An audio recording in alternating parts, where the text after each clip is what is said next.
កូនប្រុសស្រីដែលមិនស្ដាប់តាមពាក្យរបស់ឪពុកម្ដាយច្រើនតែបរាជ័យនៅរាល់ការងារដែលខ្លួនឯងធ្វើឬជួបឧបសគ្គបង្កឲ្យមានបញ្ហាដែលមិនអាចដោះស្រាយបាននិងជួបនៅសេចក្តីទុក្ខលំបាកសពគ្រប់បែបយ៉ាងនៅក្នុងជីវិតដែលមិនអាចគេចផុតបានឡើយហើយទៅណាមកណាតែងបង្កឲ្យមានគ្រោះថ្នាក់ដល់ជីវិតជានិច្ចព្រោះតូចមិនស្ដាប់តាមពាក្យរបស់ឪពុកម្ដាយដូចជាមិត្តវិទូកៈដែលតែងតែទៅជេររឹងរូសមិនស្ដាប់ម្ដាយចង់ទៅធ្វើជំនួញតែម្ដាយហាមឃាត់មិនអោយទៅដោយឃើញកូននៅក្មេងខ្លាចកូនមានគ្រោះថ្នាក់ខ្លាចកូនលំបាកព្រោះម៉ែបារម្ភពីកូនទើបម៉ែហាមឃាត់មិនអោយកូនទៅតែមិត្តវិទូកៈមិនយល់ព្រមនោះឡើយនៅតែជជែកទៅរហូតហ៊ានច្រានម្ដាយដែលចាស់ជរាឲ្យដួលប្រឡាប់ប្រលិនពេលដែលគាត់យំអង្វរអបជើងកូនមិនអោយកូនទៅទៀតផងហើយដែលបន្លងគាត់ទៅដោយគ្មានអាឡោះអាល័យនិងគ្មានក្តីអាសូរដល់ម្ដាយចាស់ជរាបន្តិចសោះឡើយព្រោះតែមិត្តវិទូកៈជាកូនកាលកិណីមិនដឹងគុណម៉ែនិងមិនស្ដាប់តាមពាក្យរបស់ម៉ែទើបទីបំផុតត្រូវគ្រឿងសំពៅនៅកណ្ដាលសមុទ្រដោយមិនអាចធ្វើដំណើរទៅមុខបានអ្នកសំពៅទាំងឡាយក៏គិតគ្នាថានៅលើសំពៅនេះប្រកបជាមានមនុស្សកាលកិណីមិនខាតទើបធ្វើពិធីដើម្បីស្វែងរកបាបជនក៏បានដឹងថាមិត្តវិទូកៈជាមនុស្សកាលកិណីអ្នកសំពៅទាំងឡាយក៏ចាប់មិត្តវិទូកៈដាក់បណ្ដែតតាមក្បូនបំបោះបងចោលឲ្យអណ្ដែតនៅលើខ្នងសមុទ្រក្នុងគ្រានោះឯងធ្វើឲ្យមិត្តវិទូកៈជួបនៅសេចក្តីទុក្ខលំបាកដោយការធ្លាក់នរកទាំងរត់ព្រោះតែមិនស្ដាប់ពាក្យម៉ែឬក៏ដូចជានាងបណ្ដាចាជារាជបុត្រីរបស់សិទ្ធិនៅក្នុងក្រុងសាវតីដែលលួចលាក់ស្នេហាគ្នាជាមួយនឹងទាសាទោះបីជាឪពុកម្ដាយហាមឃាត់យ៉ាងណាក៏នៅតែមិនស្ដាប់រហូតរត់ចេញពីផ្ទះចូលឪពុកម្ដាយទៅរស់នៅក្នុងដុកក្នុងព្រៃស៊ីអត់ស៊ីឃ្លានយ៉ាងលំបាកវេទនាជាមួយនឹងបរិសុទ្ធជាទាសាទីបំផុតត្រូវព្រាត់ប្រាសគ្នាគ្មានសល់ម្នាក់ណាឡើយព្រាត់ទាំងកូនព្រាត់ទាំងស្វាមីនិងព្រាត់ទាំងឪពុកម្ដាយបងប្អូនយ៉ាងគួរឲ្យសង្វេគជាទីបំផុតព្រោះតែការព្រាត់ប្រាសចាកញាតិសន្តានបណ្ដាលឲ្យនាងទៅជាឈួតលីលាអនាថាមិនដឹងអ្វីទាំងអស់លទ្ធផលព្រោះតែមិនស្ដាប់ពាក្យម៉ែឪប្រវត្តិដ៏កំសត់របស់នាងបណ្ដាចាមានជាអត្ថបទកំណាព្យដូចតទៅកូនស្រីសេដ្ឋីនាងធីតារូបស្អាតអស្ចារ្យសពរាងកាយមើលឃើញញយញមិនចិនណាយសំដីក្បោះក្បាយហើយទន់ភ្លន់ធីតាសេដ្ឋីវ័យក្រមុំដូចការក្រពុំគួរគយគុណទៅណាមកណាកំឡោះជន់ចង់ឲ្យដើរមុតលួចមើលរៀងពួកកូនអ្នកមាននៅកំឡោះតែងមកសុំស្មោះស្នេហ៍ពីនាងតែមិនបានជួបចេះតែវៀងដូច្នេះខំប្រទៀងថ្ងៃក្រោយទៀតថ្ងៃមួយនាងបានទៅជួបនឹងទាសារូបរាងសង្ហាមានវិយាតកើតចិត្តស្នេហាចូលទៅបៀតទ្រូងសែនចង់បៀតព្រោះអាណិតរីឯកំឡោះជាទាសាក៏លួចស្នេហាម្ចាស់ស្រីពិតតែខ្លួនអ្នកក្ររស់ងងឹតធ្វើម្ដេចដូចចិត្តផងប្រាថ្នាក្រោយមកជំងឺរោគស្រឡាញ់ចេះតែខ្មួលខ្មាញ់ក្នុងអរាក៏កាត់រោគគ្នាឆ្លែកចរចាស្មោះស្ម័គ្រស្នេហាគ្រានោះឯងគូស្នេហ៍ទាំងពីរស្មោះស្ម័គ្រពិតស្នេហ៍ចិត្តនឹងចិត្តឥតមានក្រែងទោះបីត្រូវស្លាប់ទៅជាផ្សែងចោលប្រទេសសំបែងក៏ព្រមដែរក្រោយមកធីតានិងទាសាមានគម្រោងការរកផ្លូវកែត្រូវរត់ទាំងយប់ចោលពុកម៉ែទៅរស់រួមស្នេហ៍នៅក្នុងព្រៃនាំគ្នារត់ដល់ព្រៃជ្រៅហើយក្នុងចិត្តបានស្បើយព្រោះផុតភ័យរស់នៅក្នុងតោងស្នេហ៍មានន័យមានសិទ្ធិសេរីដូចបំណងបរោះជាប្តីធ្វើចំការចិញ្ចឹមធីតាគូស្នេហ៍ស្នំខំថ្នាក់ខំថ្នមបីត្រកងធីតានួនអងមានគួរហើយគួរនោះចម្រើនវ័យគ្រប់ខែធីតាមានបែបទុកឥតស្បើយណាមួយគ្មានញាតិស្គាល់ម្នាក់ឡើយនៅតែគៀកកើយប្តីកំសត់ចិត្តនាងសែននឹកត្រង់គ្រួសារមេត្តាបិតាយ៉ាងប្រកបគិតថានឹងរត់តាមកំណត់ចោលខ្ទមកំសត់ទៅជួបម៉ែ ថ្ងៃមួយនាងរត់កាត់គៀងទៅដេកដួលតាមផ្លូវព្រៃសង្កែប្រសូតកូនប្រុសគ្រានោះដែរមាននប់តាមថែយកមកវិញកូននោះចេះដើរបានបន្តិចនាងបានបំភ្លេចរឿងតូមនិញមកអាណិតប្តីខំបំពេញតែនាងទន្ទិញថានឹកស្រុកមិនយូរប៉ុន្មានមានគោទៀតនាងតែងចុកសៀតនៅមិនសុខ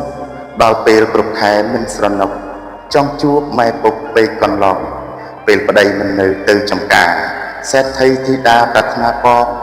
នាំកូនរត់ទៅជួបញាតិផងតែខុសបំណងព្រោះខ្ជុះក្លៀងពេលនាងដឹកដៃកូនរត់ទៅបានពាក់បណ្ដាលផ្លូវឮសូរទៀងមាននប់ត្រួតតាមស្រែកហៅនាងកាត់ខ្ជុះកាត់ក្លៀងតាមប្រពន្ធពេលរត់មកដល់ស្លុតអរ៉ាសេដ្ឋីធីតាឈឺពោះធ្ងន់កំពុងប្រសូតបុត្រតូចតន់មាននប់ភ័យស្លន់រោគអស់ឆ្អើរពេលនោះរន្ទះបាញ់ខ្លាំងណាស់ពលលន់ដេកដាស់គុំប្រសើរមាននប់ជាប្តីធ្វើដំណើរម្ដងរត់ម្ដងដើររោគអស់ស្ងួតពេលឃើញដំបូកចំពោះមុខខំរាវខំរុកចិត្តនឹកបដោតច្បាស់ជាបានអស់លីតម្រួតដៃស្វិតរមួតកាន់ពូថៅកំពុងចាប់អស់លើដំបូកស្រាប់តែដួលក្បោកមុខជាប់ខ្មៅត្រូវពោះវេចិត្តឲ្យដំបៅចុកចាប់ខ្សែក្តៅព្រោះពឹសពោះអនាងធីតាគូស្នេហ៍ស្នងក្នុងគ្រានេះម្ដងបងមិនរស់ពោះវេចិត្តបងឲ្យរងគ្រោះបងត្រូវរបួសឈឺខ្លោចផ្សារបួសផ្លូវកាយឈឺមិនពិតតែរបួសចិត្តឈឺក្រៃណា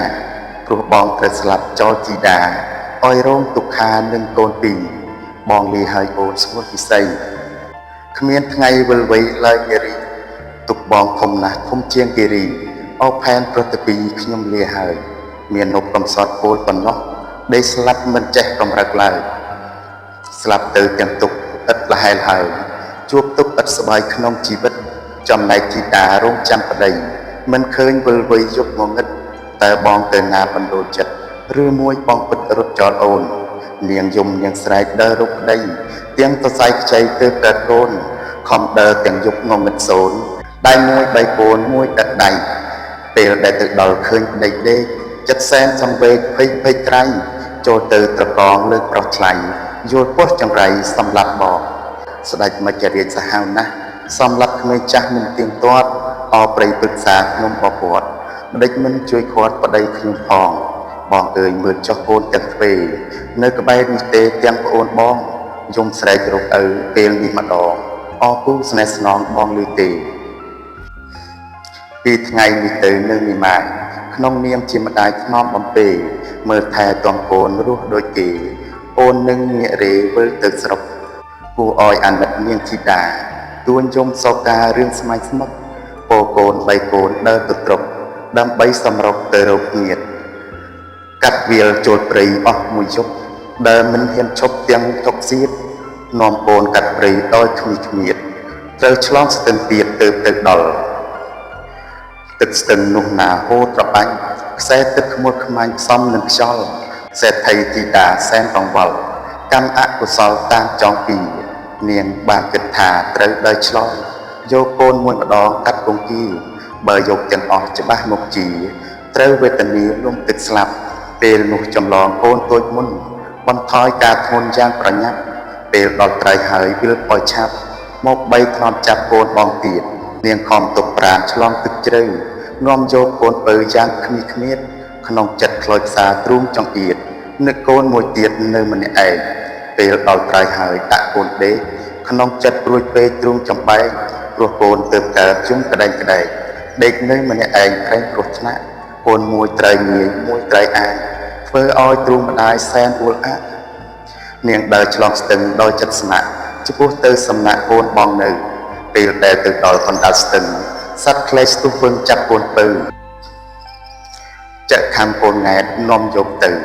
ដើម្បីតម្រូវធ្វើជាអាហារធីតាពេញខ្លែងចាប់កូនទៅហោះឡើងតាមផ្លូវកាត់វេហានាងស្រែកអង្វរខ្លែងបាក់សាសូមខ្លែងមេត្តាឲ្យកូនវិញនាងរត់ទះដៃបង្អើលខ្លែងក្នុងចិត្តចំបែងទុកតោម្នេញអាណិតកូនពៅអំបាញ់មិញឥឡូវប្រត់វិញគ្មានថ្ងៃយល់រីឯកូនបងនៅចាំម្ដាយក្នុងចិត្តខ្វល់ខ្វាយសែនអំពុលឮម្ដាយទះដៃក៏ខំរុល ដើម្បីឈ្មោះឈ្មោលដើរចុះស្ទឹងពេលចុះដល់ស្ទឹងទឹកត្របាញ់ខ្សែទឹកខ្មុលខ្មាញ់ចាប់ពួចវឹងយកកូនបងនោះទៅបាត់ស្ទឹងតាមខ្សែទឹកស្ទឹងអោយខ្សែប្រាណធីតាឃើញទឹកពួចកូនបានកើតមានវិបត្តិគួរប្រមាណនាងកើតទុកខ្លាំងឥតស្រាកស្រានធ្វើមិនដេចនឹងបានជួបកូនទៀតបាត់កូនទាំងទ្វេនឹងស្វាមីធ្វើអោយទ្រង់ស្រីសែនចង្អៀតជួបទុកមួយហើយថែមមួយទៀតមិនដេចមិនពិឃាតអោយស្លាប់ទាំងអស់អស់ភពផែនដីមានពិតតែដូចងងឹតគ្មានសម្រស់ខ្ញុំរស់ម្នាក់ឯងសែនក្រៀមក្រោះតែនហើយចុះទ្រាំតាមកាំងធីតាសេដ្ឋីយំសោកានណែនក្នុងអរាចិត្តប្រេះស្រាំនឹកកូននឹកប្តីធ្លាប់ក្តីខ្ញាំហេតុតែបាបកម្មអោយព្រាត់គ្នាពេលនេះមានតែអ្នកមានគុណដែលធ្លាប់រែកគុណគ្រប់វេលាកូនមិនជឿអ្នកទៅខ្លាយជីរស់នៅក្រំគ្រាជួបក្តីទុក្ខកូននឹងទៅផ្ទះជួបមុខអ្នកក្រមលុកត្រជាក់នៃពុកម៉ែដើរផងគិតផងស្រោតទៅផ្ទះតែត្រូវរាំងស្ទះគ្រោះថ្នាក់ទៀតជួបអ្នកបរទេសទៅនឹងឃ្លាចេញពីភូមិញាប្រទេសសេដ្ឋីនាងឃើញមនុស្សត្រេកអរណាស់ចង់សួរឲ្យច្បាស់សពតិចក្តីតើមានស្គាល់ទេសាវតីលោកម្ចាស់សេដ្ឋីឪពុកខ្ញុំគាត់មានទ្រព្យច្រើនកើនមិនខ្វះមាសពេជ្រទេសដាស់សែនទាំងគុំអ្នកខ្សត់ក្រីក្រតែងមកសុំឯកូនក្រមុំខ្ញុំនេះឯងតើសពថ្ងៃនេះគាត់យ៉ាងណារស់នៅសុខាឬចំបែងខ្ញុំចង់ដឹងណាស់ភាពជាស្ដែងសូមជួយថ្លាថ្លែងប្រាប់ខ្ញុំផងអ្នកបរទេសដឹងការពិតនឹកសែនអាណិតពេកកន្លងមិនចង់ប្រាប់ទេរឿងសៅមកតែនាងផ្ដោះដងទួយសួរណែនាងធីតាពុទ្ធថៃហេតុការអ្វីៗដែលពូនឹងឆ្លើយប្រាប់តាមសំណួរដែលនាងបានសួរចង់ដឹងពិតនាងអើយជុំមិញភ្លៀងធ្លាក់ខ្លាំងរុនផ្ទះបាញ់ផាំងមេឃងងឹតខ្យល់ព្យុះបោះបោកដោយកំបិតមកផ្ដាច់ជីវិតគ្រួសារនេះគ្រួសារសិទ្ធិទាំងអស់គ្នាស្លាប់វេទនាក្នុងពេលភ្លៀងខ្លះត្រូវដេកស្លាប់ក្រោមរបៀងឪពុកម្ដាយនាងស្លាប់អស់ហើយសេដ្ឋីធីតាស្ដាប់ឮច្បាស់ក្នុងចិត្តប្រែផ្លាស់ទុកឥតស្បើយចិត្តឈួតពង្វេងគ្មានកោះត្រើយជួបទុកមួយហើយថែមមួយទៀតនាងនឹកគួរចិត្តឥតឧបមាហូរទឹកមេត្រាទ្រូងចង្អៀតនឹកស្ដាយស្រណោះភោគផៃញៀតមច្ចរាជពិឃាតប្រហាបងនាងយំបោកខ្លួនលើផែនដីរៀបរាប់សេចក្តីតាមបំណងគ្មានអ្នកណាច់ម្នាក់ជួយស្រោចស្រង់លួងលោមតម្រង់ទុកស្មារតីសេដ្ឋីទីតាស្ដាយខ្លាំងណាស់រហូតចិត្តផ្លាស់គ្មានដឹងអ្វីម្ដងស្រែកហៅកូនម្ដងស្រែកហៅប្តីម្ដងនឹកមុំមីរោគពុកម៉ែម៉ែអើយពុកអើយនៅទីណាឲ្យកូនខ្លោចផ្សារស់ស្មាច់នោះកូនរស់ម្នាក់ឯងគ្មានក្តីសុខចិត្តកូនសែនចុកព្រោះព្រាត់ប្រាសអោប្តីសម្លាញ់នៅទីណាប្តីបាត់រៀមរាអូននឹកណាស់អូននៅចាំបងមិនប្រែផ្លាស់ចាំរហូតចាស់ក៏មិនភ្លេចអរកូនទាំងពីរបណ្ដូលចិត្តម្ដាយនៅស្មោះពិតឥតគេកិច្ចម្ដាយនៅចាំកូនរាល់ថ្ងៃលិចទោះបីភ្នែកបើកថ្មិចក៏នឹកដែរអរឪពុកម្ដាយប្តីកូនខ្ញុំធ្លាប់រស់ជោគជុំត្រនំស្នេហ៍ឥឡូវព្រាត់អស់មិននៅក្បែរឬអ្នកព្រួលប្រែស្អប់ខ្ញុំហើយគួរឲ្យអាណិតស្រីកំសត់រស់មិនប្រកបអាក្រាតកាយដែលស្រាប់សម្ពុតផ្សែកក្អាកក្អាយក្នុងចិត្តនឿយណាយយំហើយលៀបនាងខ្លាចជាឈួតអនាថាដែលដេកតាមផ្សារគ្មាននិយាយគេគប់គេវាយធ្វើបាបទៀតរាងកាយចុកសៀតជឿខ្លោចផ្សាដោយនាងជាស្រីឈួតយ៉ាងនេះអ្នកផងព្រះរិះហៅឈ្មោះថាជាស្រីកំសត់បណ្ដាចាដែលជួបបញ្ហាក្នុងជីវិត